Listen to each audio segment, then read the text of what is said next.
Dear students, the question is Planck's constant h, speed of light in vacuum c, and Newton's gravitational constant g are three fundamental constants.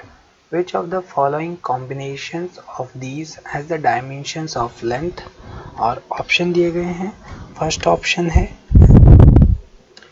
C upon g. Second option है g c upon h की power 3/2 और ये complete under root है. Third h g divide by c raise to power 3/2. Fourth option है h g divide by c raise to power 5/2. तो इस question में basically उन्होंने तीन चीज़ें यूज़ करी हैं, Planck's constant, speed of light and Newton's gravitational constant, और इसको फंडामेंटल क्वांटिटीज़ की तरह से माना जा रहा है.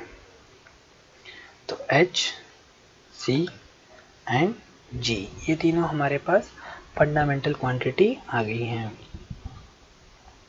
अब अपने को फाइंड करना है dimension of length. Dimension find कर लेंगे तो ऑटोमेटिक यही आ जाएगा. तो L proportional to H raise to power A, C raise to power B, G raise to power C. ठीक है, डायमेंशंस इक्वल होंगी. एक एक की डायमेंशन को पुट करते हैं. साइड में m की पावर 0, l की पावर 1, t की power 0 equals to h. h यहाँ पे क्या है? Planck's constant. प्लांक्स कांस्टेंट क्या होता है अपने पास?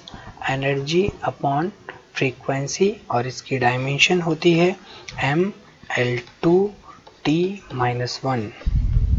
इसकी पावर अपन ने a मान लिया. c velocity of light that is l t minus 1 power b, and g gravitational constant is nothing but equal to f equals to g m square upon r square.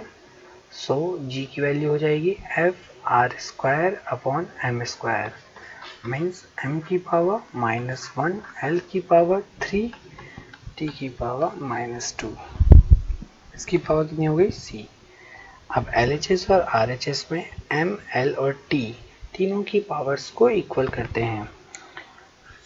For M LHS में कितना आ रहा है? 0. RHS में कितना आ रहा है? 1 into A minus C. तो यहाँ से पता चल रहा है कि A इक्वल टू C है.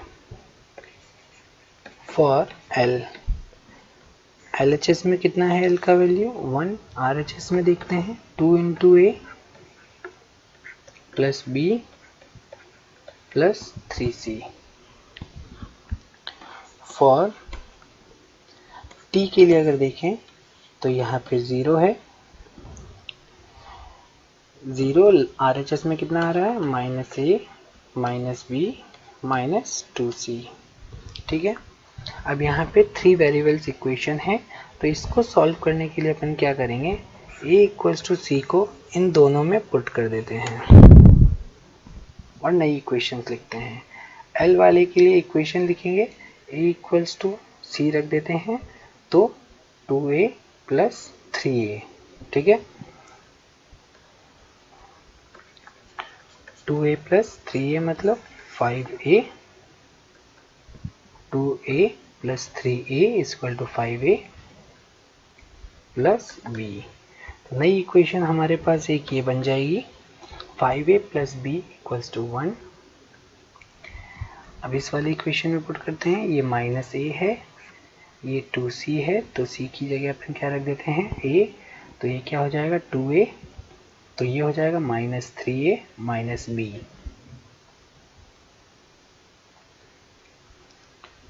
Minus 3a minus b equals to 0, जिसको लिखना चाहिए 3a equals to b. 3a equals to b, the second equation. इसको यहाँ पे रखते हैं। 1 इज इक्वल टू 5a और b की जगह कितना रखा जाएगा, -3a। यहाँ पे इस साइड जाएगा तो माइनस साइन लग जाएगा। 5a - 3a मतलब ये कितना हो गया अपने पास, 2a इज इक्वल टू 1।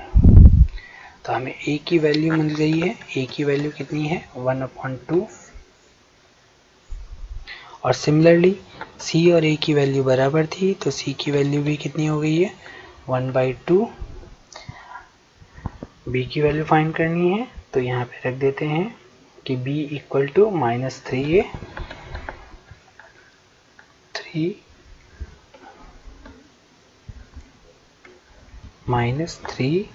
3 की वैल्यू 1/2, तो -3/2। तो हमें सभी की वैल्यू मिल गई है। a की पावर वैल्यू 1/2, b की वैल्यू -3/2 एंड c की वैल्यू 1/2।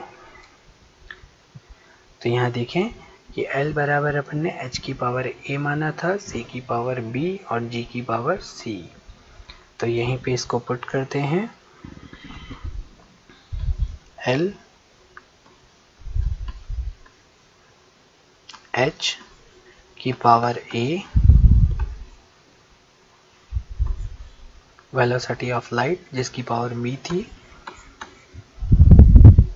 एंड g जिसकी पावर c थी 1/2। और इसको सही से लिखा जाए तो लिखा जा सकता है h और g √hg, और वेलोसिटी ऑफ लाइट की पावर -3/2। ये कौन से ऑप्शन में आएगा, √h और g डिवाइड बाय c की power 3/2। Option will be third.